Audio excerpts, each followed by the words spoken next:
Players in one winning postcode will each win £12,000 every month for 12 months. Sign up before midnight on the 31st of December.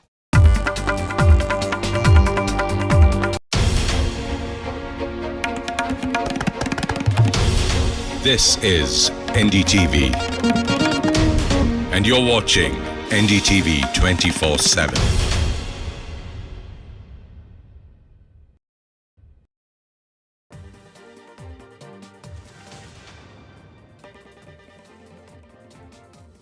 Hello and welcome. You're watching India Global. I am Osama Shah. There is a lot lined up on the show today, but first, let's take a look at the headlines. ED finds 262 Canadian colleges linked to trafficking ring, alleging the involvement in a large-scale human trafficking network. Bangladesh inaugurates largest China-backed railway project as Dhaka opens a 170-kilometer-long Padma Bridge rail link project. China ousts 2 military lawmakers as Xi Jinping's purge continues.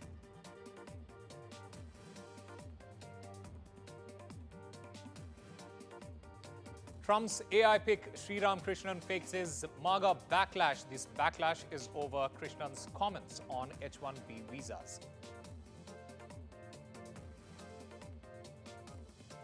And Indian cricketer Virat Kohli fined 20% of his match fee in the India versus Australia 4th test in Melbourne after a shoulder barge incident with debutant Sam Constance.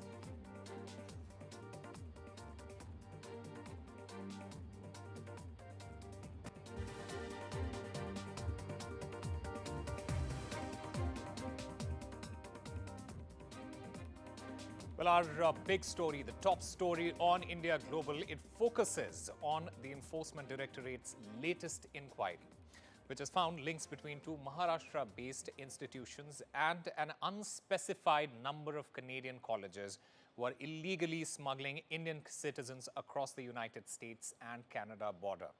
Now, this investigation is linked to the deaths of a family of 4 Indians from Dhinguncha village in Gujarat's Gandhinagar district. It took place in January of 2022. Their bodies were found frozen in minus 35 degrees Celsius weather on the Canadian side of the border.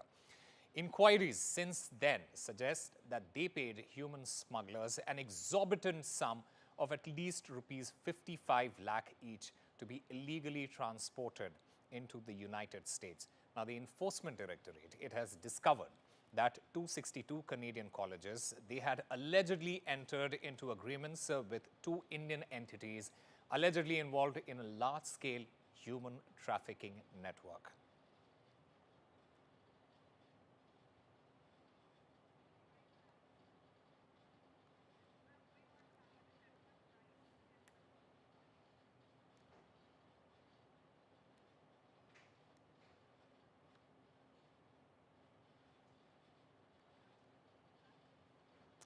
Now, while Bangladeshi Hindus have been facing a rising number of attacks in the past few months since the Yunus government came to power, it seems minorities of other faiths are also now not safe in this country. Local reports suggest at least 17 houses belonging to the Christian Tripura community in Bangladesh's Bandarban district, with unidentified miscreants setting the houses ablaze, while the victims, they were attending Christmas prayers at a nearby church on Christmas Eve. This entire region has long been home to the Tripura community in Bangladesh, but the residents, they allege that they were forcibly evicted several years ago during the Awami League regime. The community returned and rebuilt their homes following the fall of the Hasina government. However, this entire incident has raised tensions in the region and raises big questions. Who will protect Bangladesh's minorities? This comes as Yunus continues to face pressure from United States to ensure the protection of minorities.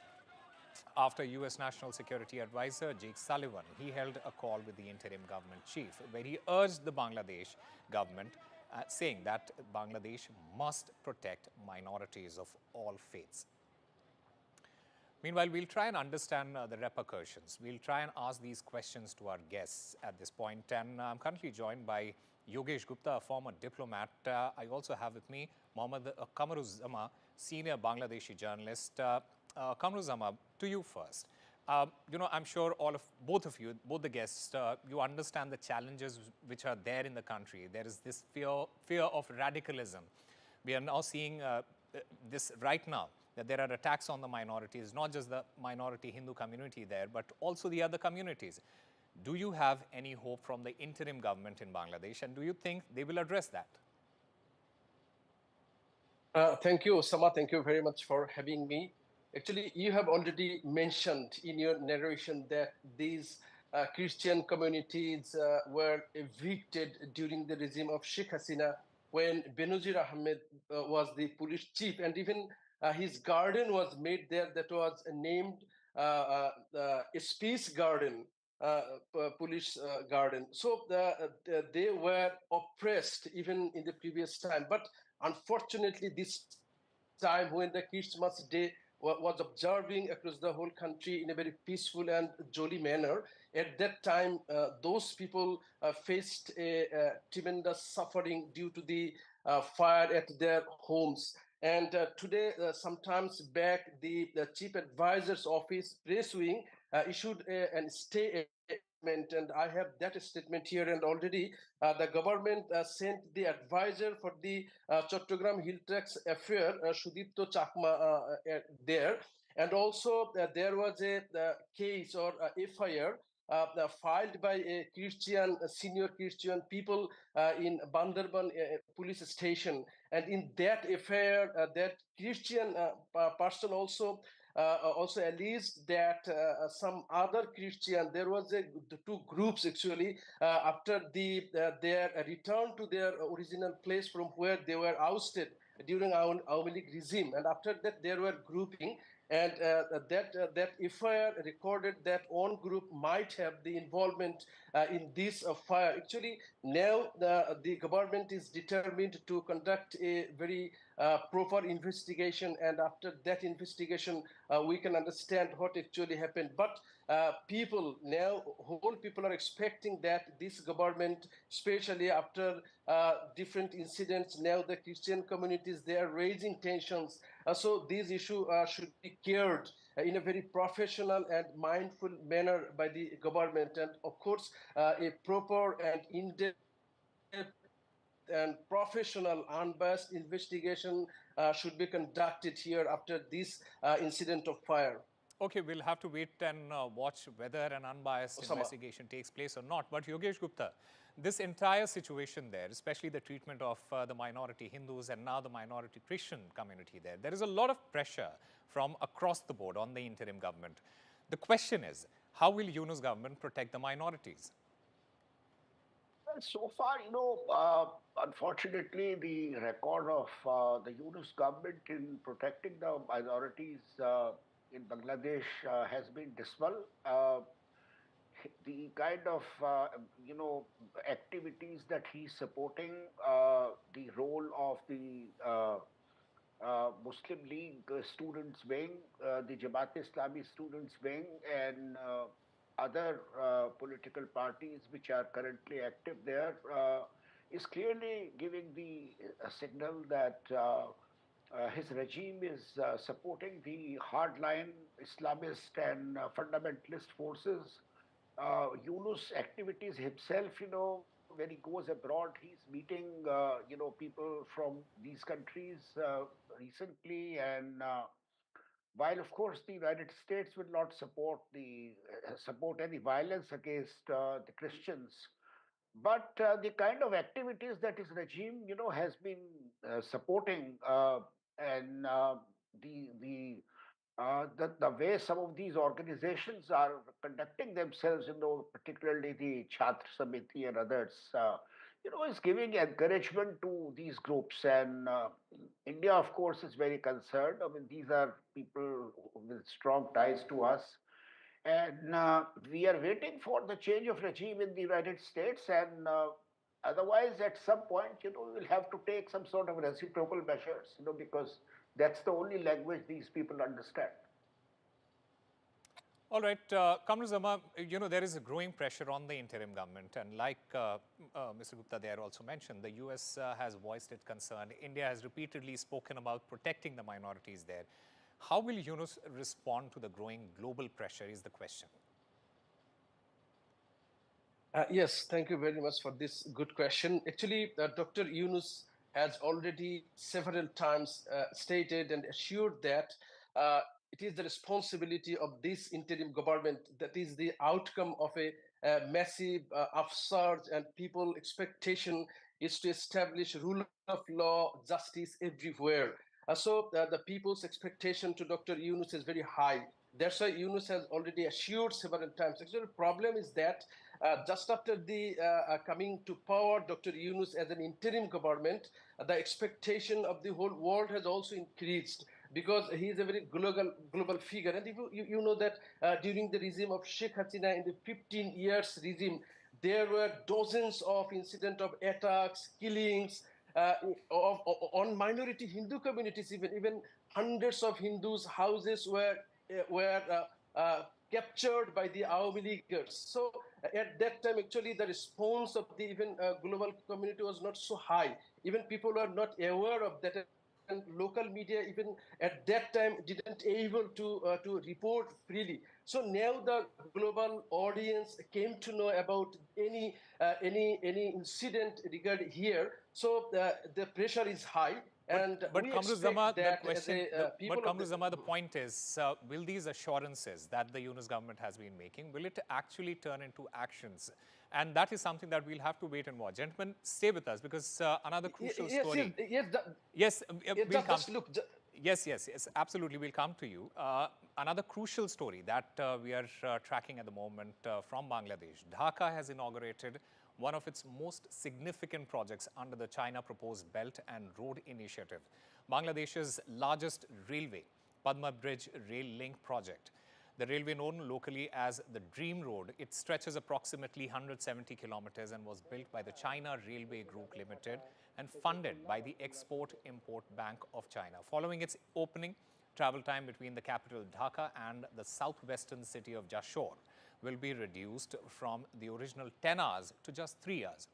Now, while the rail link began construction in the July of 2018 under the Hasina regime, its inauguration under the Yunus government, it highlights Beijing's strong ties with Dhaka, while ties with New Delhi, that remains strained. And I still have with me Kamru Zama, senior journalist, and Yogesh Gupta, former diplomat there. Yogesh Gupta, just, what are the strategic implications that we are looking at here, especially with this project and its reference to India, given its geographical proximity to Bangladesh? And, China has been trying to expand its cooperation with the Bangladesh for quite some time, and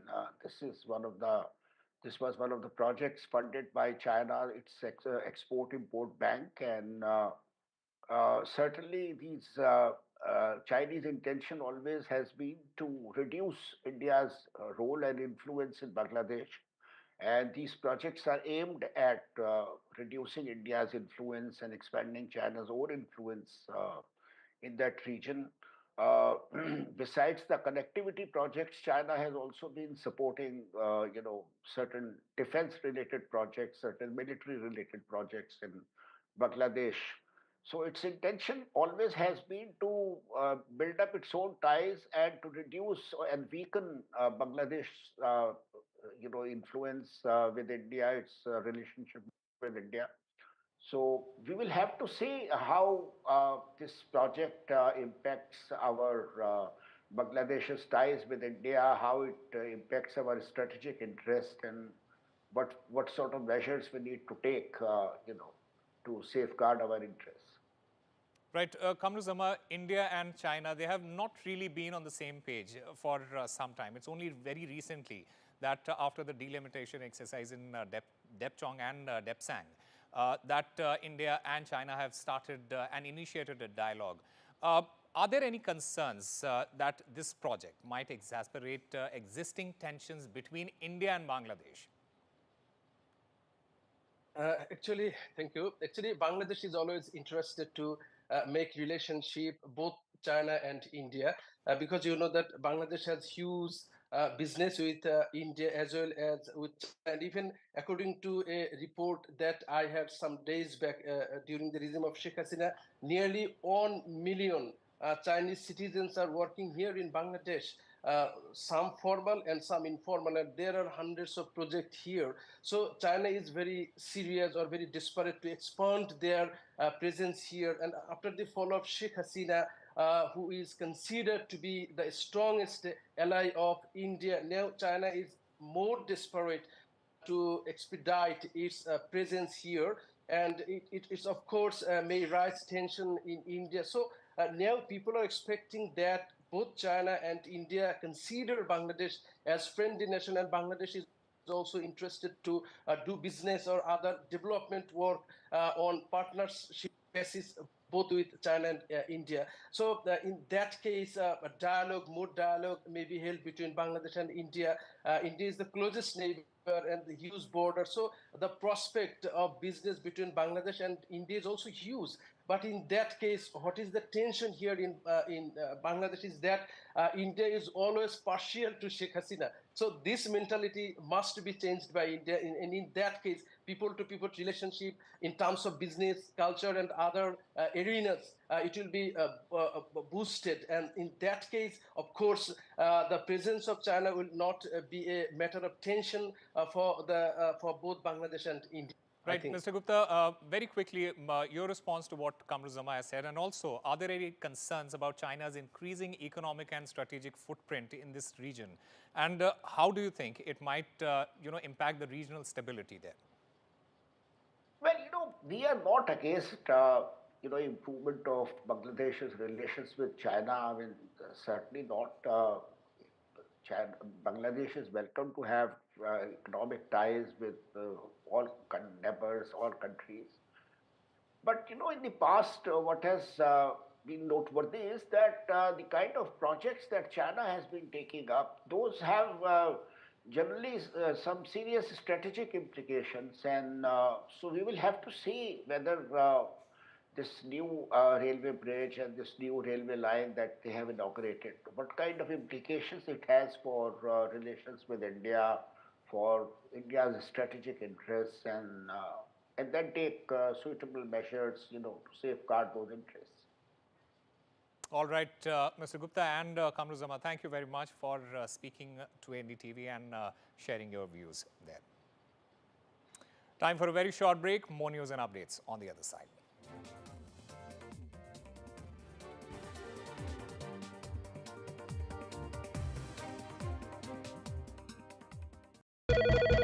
Hello? Hello? I need help. Hello? I desperately need a place to stay. Every 10 minutes, we get a call like this from another homeless young person. This Christmas, we're expecting more frightened young people to call the Centrepoint helpline than ever before. We must answer their calls. Please, call 0808 281 8005 today or search Centrepoint 5 online to start your gift of just £5 a month. In the months ahead, you'll know your gift is helping more homeless young people get the safety and support they urgently need. Thank you.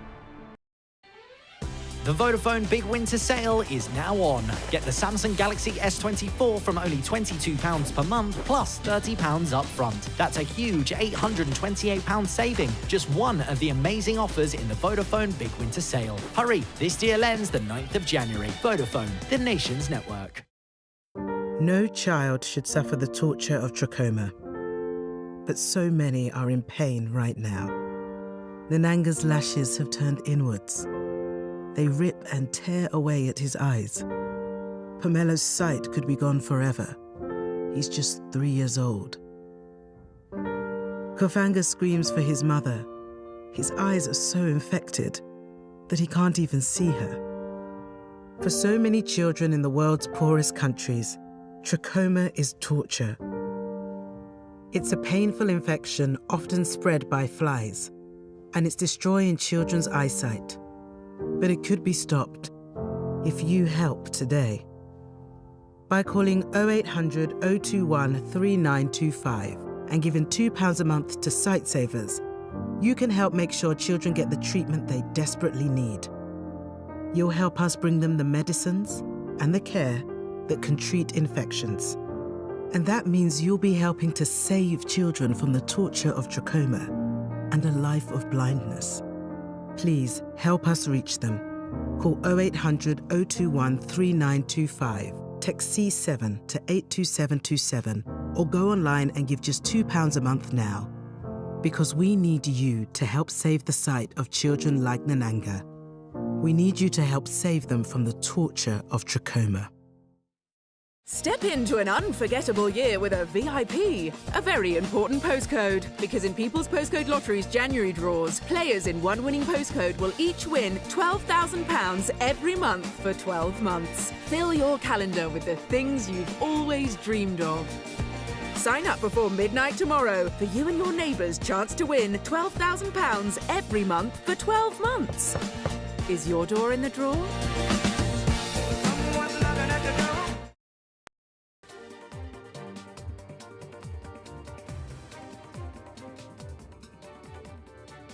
Welcome back. Before the break, we were speaking about the Enforcement Directorate's latest inquiry, which has found links between two Maharashtra-based institutions and an unspecified number of Canadian colleges who are illegally smuggling Indian citizens across the United States-Canada border. This investigation, it is in fact linked to the deaths of a family of 4 Indians from a village in Gujarat's Gandhinagar district. This took place in 2022. In fact, my colleague Mohammad Ghazali joins us to get us more on this. Ghazali, just break it down for us. What is this entire controversy? See, as you rightly mentioned, this was a Gujarat family belonging from Gujarat, which was illegally crossing. Back in 2022, the family was entering into US from Canada, and due to intense temperature, intense cold, they died there. After 2022, the investigation was carried out by the Ahmedabad crime branch. Then ED also got involved into it because of the trail of money which was associated with the case. And that is when they found out that there are agents, the ones who are running the education consultancies, travel consultancies back in Gujarat, are in touch with certain colleges in Canada, which promise them admission, and on those documents people travel from India to Canada, and then the same agents try to sort of illegally enter into US through illegal routes, as what we call the donkey route here. So in the investigation, it has been found that around 260 colleges in Canada, which are located, most of them located near the US-Canada border, are under a scanner for facilitating this kind of illegal travel. So this entire trail, people getting a student visa or enter into Canada on a student visa and then try to enter into US through illegal route, is facilitated here by travel or educational agents, and who are in collaboration with the colleges or the college administration in Canada. So the entire chain and trail is under a scanner, and that is why 260 colleges in Canada are under a scanner, who are in touch with the agents here back in India who are involved in this entire racket. All right, Mohammad Ghazali, thank you very much for getting us all the latest as far as this entire controversy is concerned. Meanwhile, China abruptly ousted 2 military lawmakers from its national parliament without explanation as a purge of key personnel in the upper levels of the nation's defense establishment. It shows no sign of easing. The country's top legislative body revoked the membership of 2 of their members in a meeting, according to the National People's Congress Standing Committee. You was one of the person who was once a deputy commander of the People's Liberation Army Ground Force, while Lee, he was the Navy commander of the Southern Theater Command, which oversees the South China Sea region that has been fraught with territorial tensions. Now, Xi, China's most powerful leader since Mao Zedong, has been intensifying his grip on the military. And these moves highlight that his purge continues in his bid to control corruption in his government.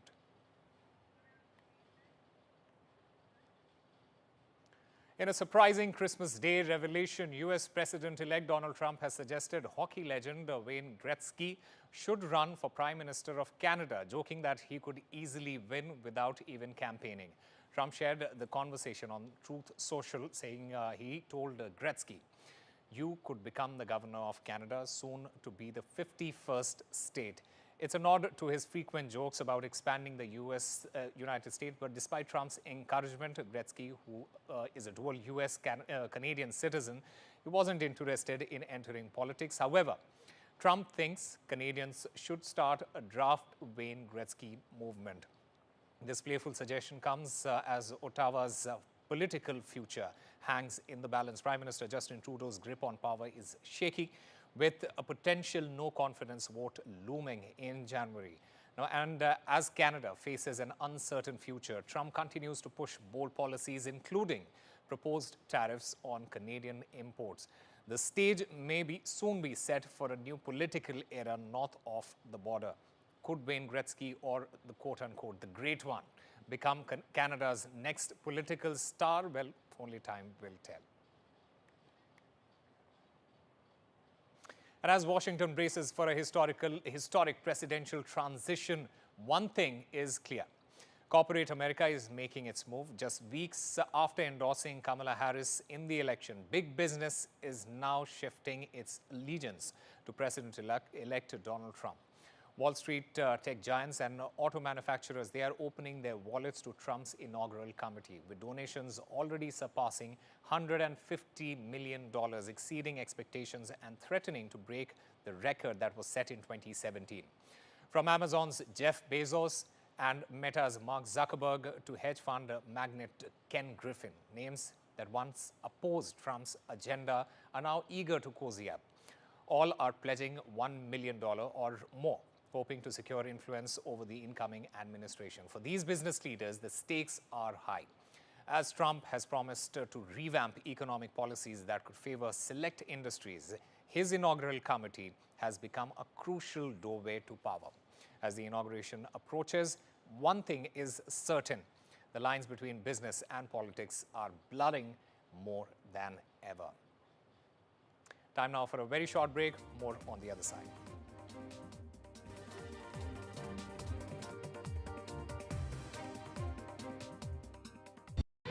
We all love a bargain, like these flatmates who switched to Vodafone and are now paying less for their full fibre broadband, which means they can still stream 2 shows at the same time. But for less. Still gaming with mates, but for less. He's behind you. Reliable full fibre broadband for less from Vodafone.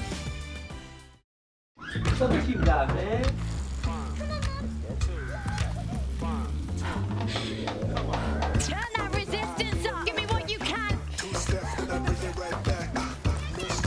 That was lit. Just hold it here, team, and breathe. Let's hustle hard. Let's get it.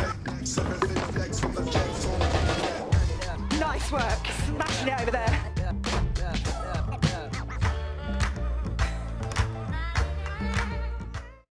This is an urgent winter appeal from Care International. Around the world, conflict and extreme weather have forced women and their families from the safety of their homes. Now they brace themselves for a brutally cold winter without adequate shelter, clothing or heating. الولاد ما نعرف ندفيهم وبرد وصديق يعني نمنا الشتي ما يجينا غطية مابو أطفالنا حفيانين أطفالنا جوعانين. With no home, shelter or way to keep warm, winter is a terrifying time. Help Care work with women when disaster strikes. By donating right now, you could help provide warmth, shelter and supplies to women who urgently need them. Call 0800 144 5550 or go online to give what you can. For women left with nothing, your donation means everything. Please donate today and help women like Rama seek shelter and hope this winter. Thank you. In our January draws, players in one winning postcode will each win £12,000 every month for 12 months. Sign up before midnight on the 31st of December. Actor of the Year. By the way, my dear friends, you know, probably I am one of the first ones in the history of NDTV to have this rare, proud honor of announcing and honoring as in the place of a real hero to a reel of my own movie, Shrikant. Without a further ado, with great admiration, love and due respect, the best actor of the year goes to Shri Rajkumar Rao. Please come on to the stage. Ladies and gentlemen, Rajkumar Rao's versatility, dedication to meaningful cinema and consistent delivery of powerful performances continued in 2024.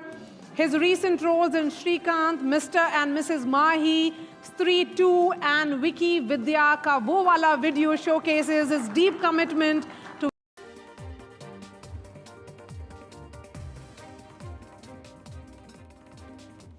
Welcome back. The Azerbaijani government has the sources have reportedly suggested Russia's involvement in the entire crash of that plane. Azerbaijani government sources have confirmed to Western media outlets that a Russian surface-to-air missile caused the Azerbaijan Airlines plane crash in Aktau on Wednesday.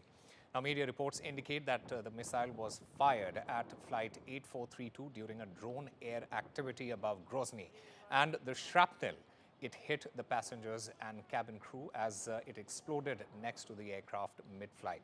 It is also being reported that the damaged aircraft was not allowed to land at any Russian airports despite the pilot's requests for an emergency landing, and it was ordered to fly across the Caspian Sea towards Aktau in Kazakhstan. According to data, the plane's GPS navigation systems, they were jammed throughout the flight path above the sea. In fact, I'm currently joined by my colleague Mohammad Ghazali to get the latest as far as this entire controversy is concerned. Ghazali, just explain it to us.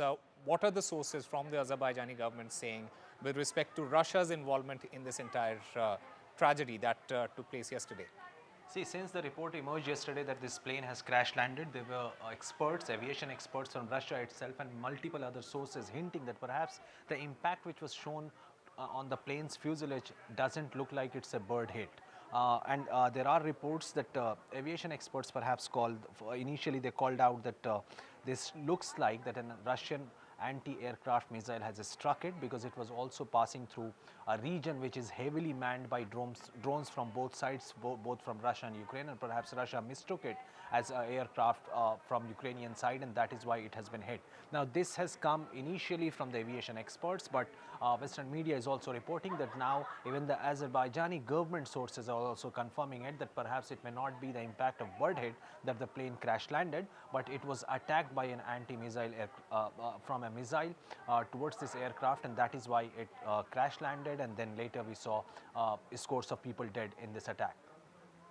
All right, Ghazali, stay with us because before we get into the latest allegations and talk more about it, my colleague Arjun Samar Mahindran, he brings you the story so far. Azerbaijan has declared December 26th as a day of national mourning. The decision has been taken after Wednesday's plane crash off the Caspian Sea coast that killed at least 30 people on board. Here's all you need to know about the crash, the multiple investigations and controversies surrounding it. Azerbaijan Airlines flight J28243 was en route from capital Baku to Grozny. It's the capital of South Russia's Chechnya region. However, it crashed about 3 kilometers or 1.8 miles from the Kazakhstan's Aktau city on the other side of the eastern shore of the Caspian Sea. 62 passengers and 5 crew members were on board the Embraer 190 aircraft. According to Kazakh officials, 42 Azerbaijani citizens, 16 Russian citizens, 6 Kazakh citizens and 3 Kyrgyz citizens were on board. Miraculously, 32 people, including 2 children, survived the crash and were subsequently hospitalized. Now, the plane was diverted to Akatu as Makachkala, the nearest Russian airport, was closed due to drone activity. Azerbaijani President Ilham Aliyev has said that the worsening weather conditions forced the plane to change its course, after which it began heading towards Aktau Airport, where the crash occurred during landing. He has also cautioned against speculation. According to Russia's aviation watchdog, the crash was reportedly due to an emergency situation on board after a bird strike following the diversion. However, an online post by Flight Radar 24 underlines that strong GPS jamming in the region may have further complicated navigation and contributed to the crash. It is something which has been linked to the past incidents as well. Now, the Kazakh, Azerbaijani and Russian authorities are all separately investigating the crash. Azerbaijan has in fact launched a criminal case and has assured its citizens of regular probe updates. On the other hand of the Caspian Sea, other side, rather, Kazakhstan has formed a government commission to examine the cause of the disaster. Not only this, Brazilian aircraft manufacturer Embraer has also expressed its willingness to assist with the ongoing inquiries.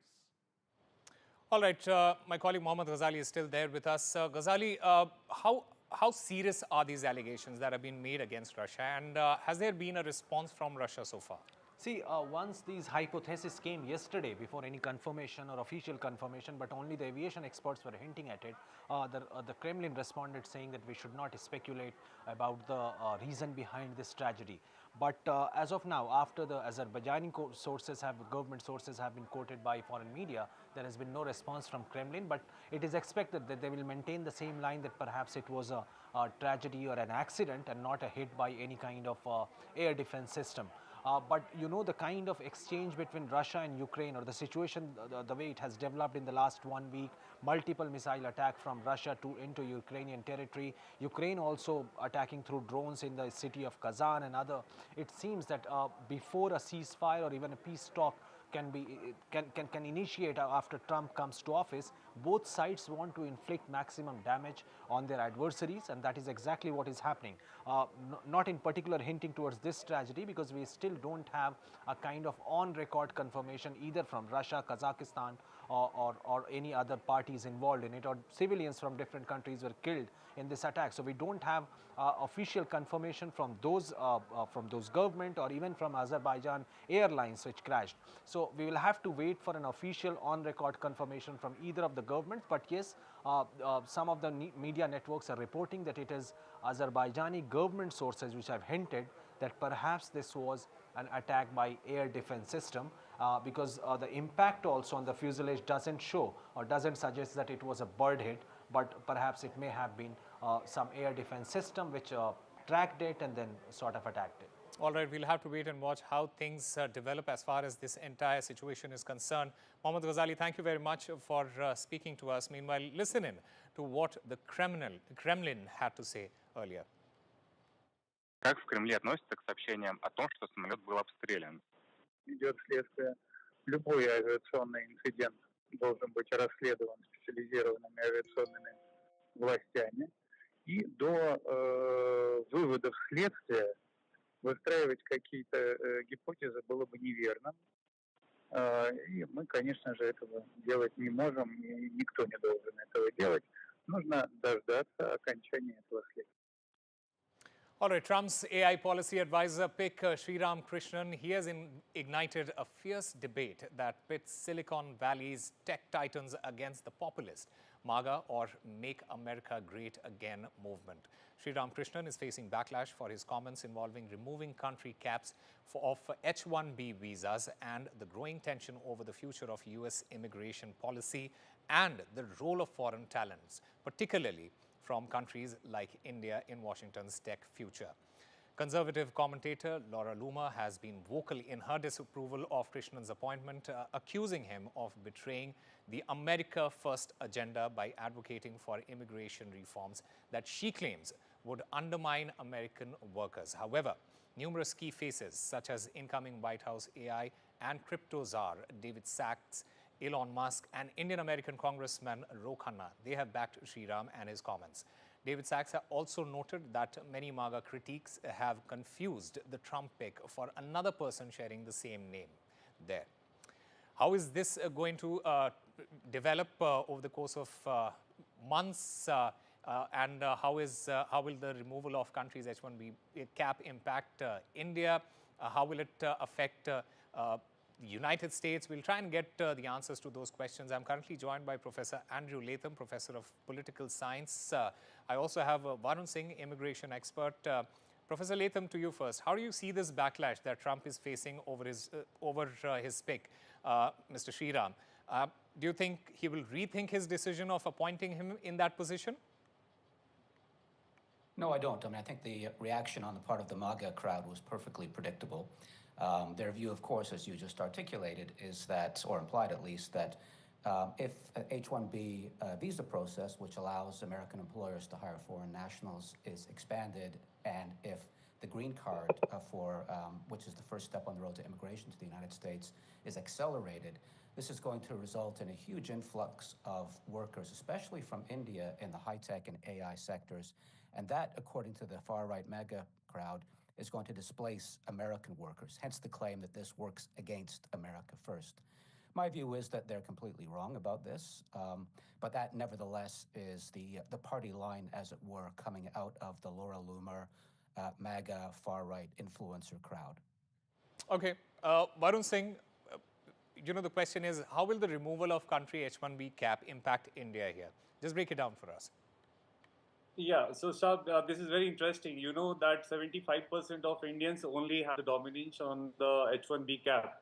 And if this is, the recent change was also introduced where the H4 and the spouse and the dependents and the families will also get an extension. And till date, it was for 6 months. And the new Trump era, it will be for next 1.5 years.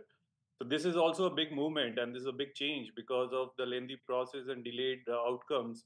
There were a lot of stress and a lot of relief will come in terms of financial stability and security for the families who are living there. And this is the impact for reforming the green card and the entire process where there's a huge backlogs in terms of numbers. And especially the Indians community, they contribute the 70-80% of the resources there.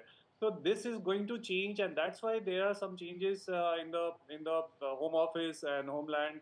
And what we saw today is actually it's for making the more process more refined, and AI is the part of the generation. And I think implementing technology in the green card process, this is going to be a very good time for all of us in terms of the families who are struggling for a gray area in terms of waiting and the delayed backlogs and the dependents families. You can't imagine the families who go there are more than 8 lakhs families, and 70-80% of the families, they are all dependent on the backlogs of the visa. So this is going to be a big reform and big change.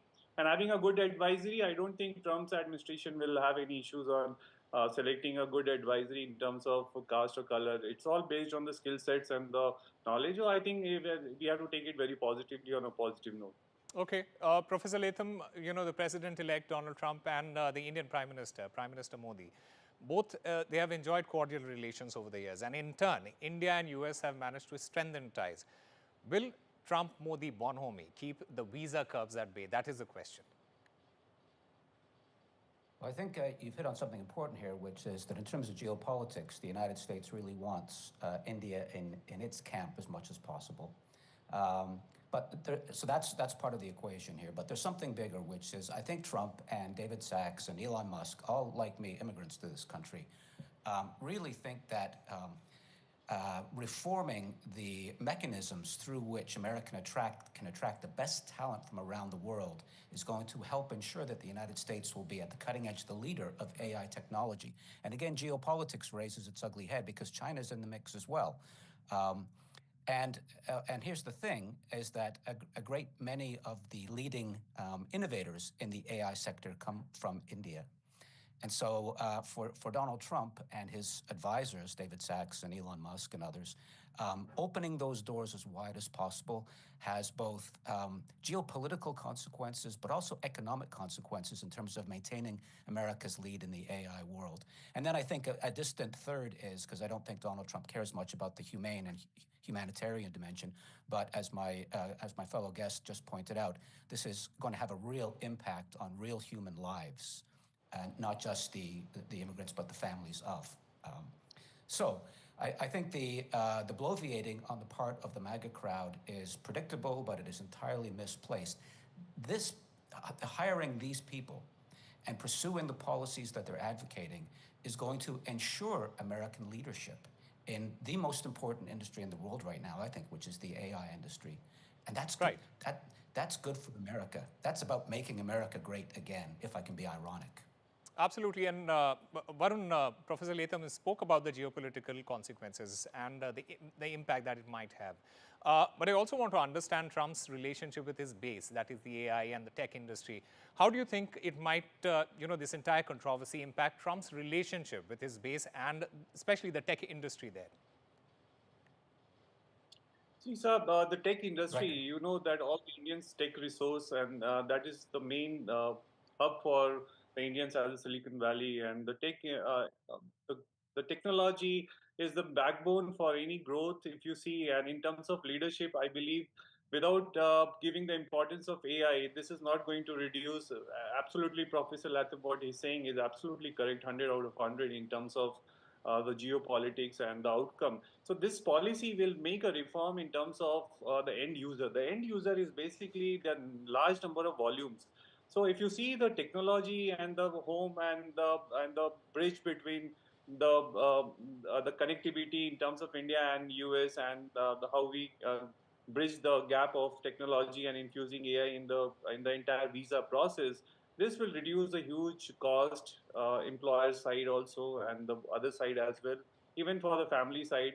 And I believe this is a need of the hour. And handling such a huge data and highly secured and very important data, this has to be dealt with the technology infusement, which is a very important part. And that's why there's a advisory policies, and that's why this is the discussion going on, because this is what it's required to make the change and make America great again. So this is the movement. So this is a part of the movement, I believe. And I think the picture, as I told you, it looks very promising. And we as an immigration consultant, we see the backlogs. It's not about India. You see the global backlogs. It has to have a superhuman infusion in terms of handling such a volumes with the integrity and with the error-free process. So this is how I believe that having a right leadership with the right skill sets will resolve a lot of unknown challenges. And that's why this is a very great movement. Right, Professor Latham, many are also pointing out to the risk factor with respect to this entire situation. I want to understand from you very quickly what potential geopolitical risks or opportunities might arise from increasing the number of H-1B visas that are being issued to Indian professionals especially. I think, to be very precise and concise, I think it simply cements that relationship. The Indian diaspora in the United States is the wealthiest demographic in the entire country. They're wealthier than the people who came over on the Mayflower. They've historically voted Democrat, but that's changing. That's changing, and I think this is going to perhaps accelerate or amplify that change. So there's a couple of things. One is domestic politics, and the other is geopolitics. And anything that can be done to cement the American relationship with India in the context of this global struggle with China, I think is a good thing. So it's a win-win-win situation.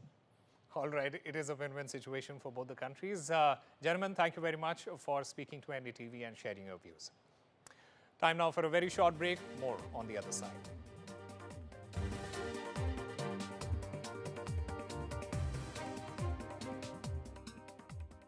There once was a tree lovingly made to look so real, it created real memories. balsamhill.co.uk. Hello? Hello? I need help. Hello? I desperately need a place to stay. Every 10 minutes, we get a call like this from another homeless young person. This Christmas, we're expecting more frightened young people to call the Centrepoint helpline than ever before. We must answer their calls. Please text SAFE to 70755 or search Centrepoint 5 online to start your gift of just £5 a month. In the months ahead, you'll know your gift is helping more homeless young people get the safety and support they urgently need. Thank you. Visit pandabingo.com for a fantastic range of bingo games all in one place. It's Bingo Pandemonium at pandabingo.com. No child should suffer the torture of trachoma, but so many are in pain right now. Nananga's lashes have turned inwards. They rip and tear away at his eyes. Pamelo's sight could be gone forever. He's just 3 years old. Kofanga screams for his mother. His eyes are so infected that he can't even see her. For so many children in the world's poorest countries, trachoma is torture. It's a painful infection often spread by flies, and it's destroying children's eyesight. But it could be stopped if you help today by calling 0800 038 4926 and giving £1 a week to Sightsavers. You can help make sure children get the treatment they desperately need. You'll help us bring them the medicines and the care that can treat infections. And that means you'll be helping to save children from the torture of trachoma and a life of blindness. Please help us reach them. Call 0800 038 4926. Text C13 to 82727 or go online and give just £1 a week now. Because we need you to help save the sight of children like Nananga. We need you to help save them from the torture of trachoma. Step into an unforgettable year with a VIP, a very important postcode. Because in People's Postcode Lottery's January draws, players in one winning postcode will each win £12,000 every month for 12 months. Fill your calendar with the things you've always dreamed of. Sign up before midnight on the 31st of December for you and your neighbours' chance to win £12,000 every month for 12 months. Is your door in the draw?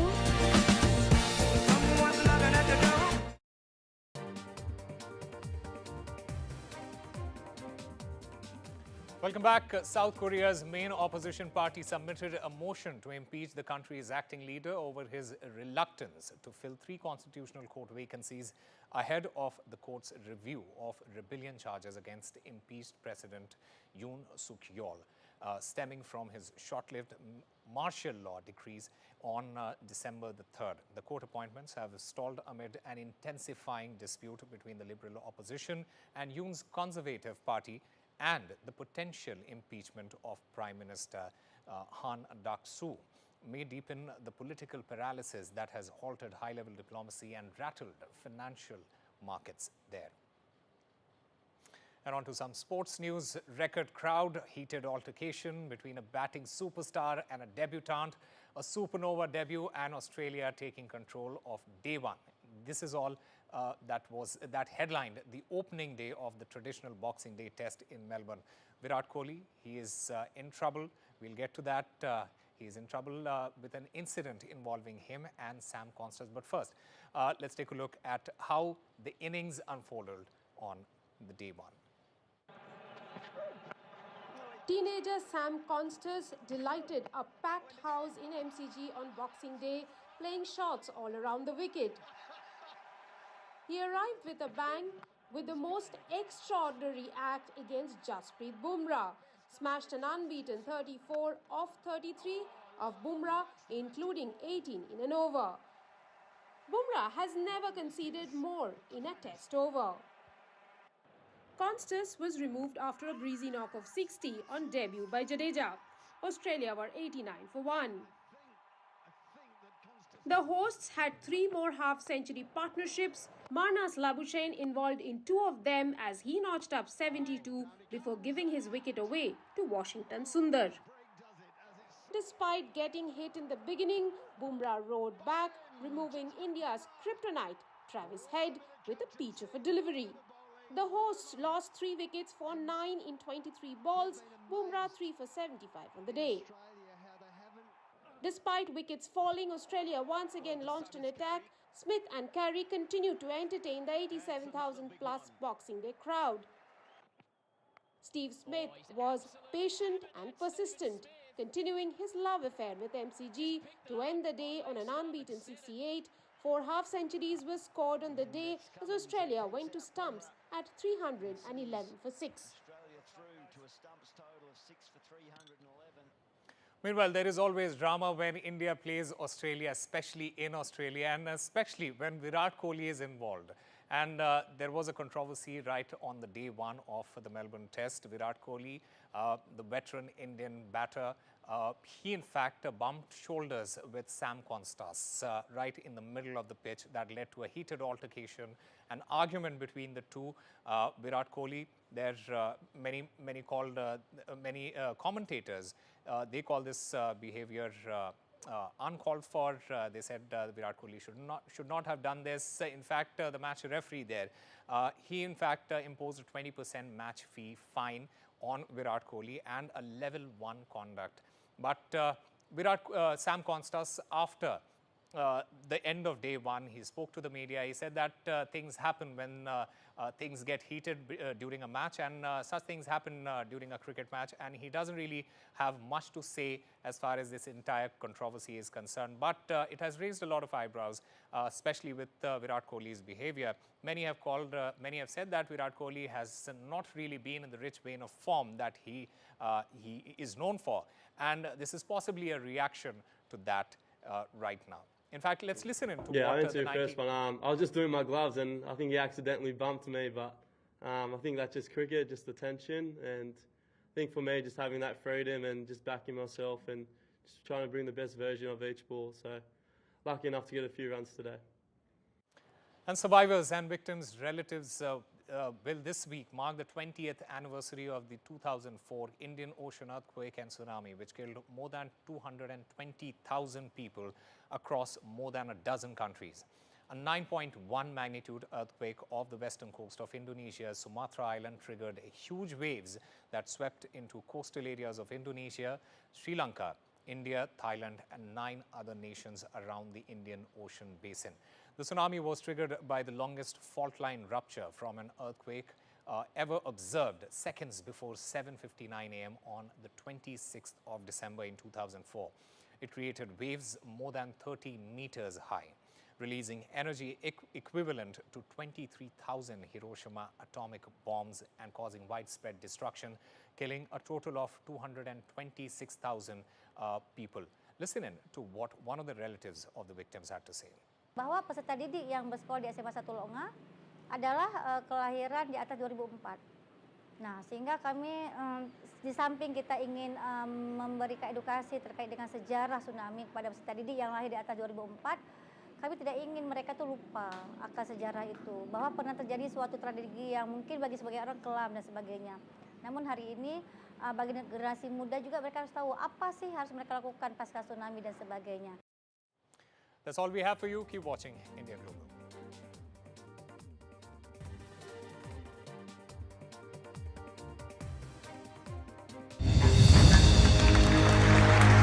I now request the Honourable Prime Minister to launch NDTV World and address the summit. Those weeks that he came in, with the 3 weeks that I could be his little girl again, nothing I can do will repay Marie Curie for doing that for me. The amazing gift that they gave me was I was there at his last breath. He was there for my first. I will give everything back that I can to the hospice that gave me so much. Give better end-of-life care to all. Get your free will guide today. Turn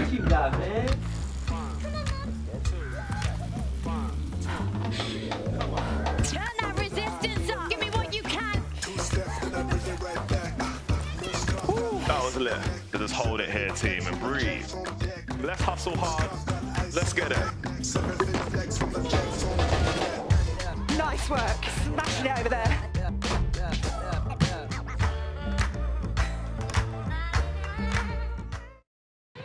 We all love a bargain, like these flatmates who switched to Vodafone and are now paying less for their full fibre broadband, which means they can still stream 2 shows at the same time. But for less. Still gaming with mates, but for less. Reliable full fibre broadband for less from Vodafone. In our January draws, players in one winning postcode will each win £12,000 every month for 12 months. Sign up before midnight on the 31st of December. Rebecca always had what it takes to run her own business. But without the money she needed to get started, she was struggling to provide for her children. Her family believed in her, her friends believed in her, and thankfully someone like you believed in her too, when they gave Rebecca a small loan through Lend With Care to help her grow her business. I used to struggle so much, especially like paying my children's school fees. But after the loan, I was able even to buy uniforms, to buy books, and it's now not a struggle. Lend With Care is a unique way to support people in low-income countries to work themselves out of poverty. You can lend to entrepreneurs all over the world, and when your loan is repaid, you can lend again. It felt great to be able to support my entrepreneur, Maria, to start her own business. I always believed that she would succeed. Go to lendwithcare.org and support an amazing entrepreneur today. This winter sale, say OMG because our best ever price is back. You'll get this unlimited data SIM for just £22 per month.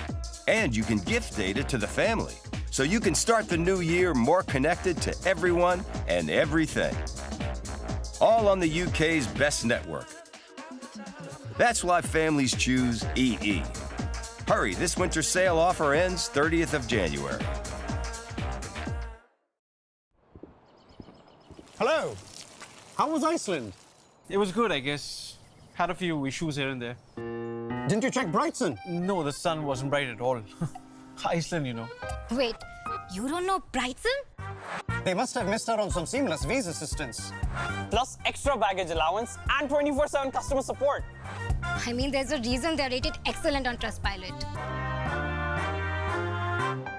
Brighton Travel, making travel brighter.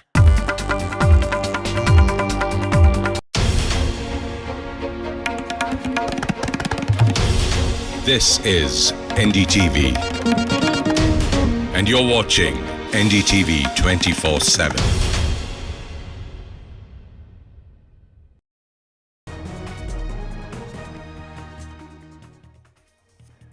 Welcome back. Amid the Pushpa 2 stampede row, Telangana Chief Minister Revanth Reddy, he met the Telugu film industry representatives. The Chief Minister said that the government will not compromise with the law and order in state, and stars need to be responsible for their fans. My colleague Uma Sudhir, she spoke to the top Telugu film producer D. Suresh Babu, who was present in that meeting. Listen in.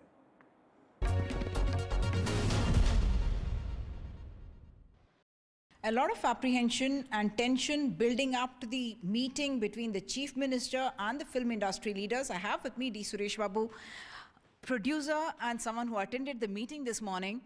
You all came out smiling. It was like the happy ending to a Tollywood movie, or is it all for the audiences to watch? Not at all. It was wholeheartedly satisfying meeting for everybody. Like you said, was there an apprehension? Yes, what is going to happen? And all of us went there. But by the end of the meeting, probably it was one of the best interactions between a chief minister and a industry. There was so much cordial relationship, so satisfactory. Everybody spoke their hearts off. It's not that they were worried to say something. They spoke whatever they wanted. And he was also very positive about it. The speech, so to speak, in the assembly that the chief minister gave, that seemed to suggest that there's this hostility that's developing between the chief minister and the film industry, because with one brush, he did say that all of you queued up to go and meet Allu Arjun after he came out of jail. Did that come up? Because he was visibly upset and emotionally upset on that day. See, many of these things are, in the sense, not intentionally created, but perceptionally created in the society by people who mean good or bad is not the thing. Those kinds of perceptions are always there. And today, everybody is fighting for that headline every minute. And we are countering headlines on both sides. So sometimes we just don't take a step back, think, and say what we need to say. We are all in a hurry. See, all of us, we all went, definitely we all went to see Arjun as a personal friend. But we were also surprised that there was so much of media there. We were not even thinking that we thought it's a personal visit. Was the film industry also caught, in a sense, in the political crossfire? Maybe a little bit indirectly, yes. There was, it was, in the sense, as an industry, we've always been apolitical and non-religious. In the sense, that's been the stand. Whichever government comes, we are with that government. And we are always for the law of the land. Whether there is a big person or a small person, whoever is affected, we all, the majority of the industry and the industry bodies want the law of the land to be implemented. So there is not going to be any budging on that. Now, if there is some kind of help that we require, we will go and ask. But that's the stand that all of us have all taken. So did the issue of the Sandhya Theatre episode and the developments that followed, did that figure at the meeting? A couple of members spoke about it. They said, as an industry, we are sorry for what happened. It should not have happened. But at the same time, please don't take off our rights of going and watching a movie. And we also promise that there will be more caution in the way we address these large kinds of gatherings.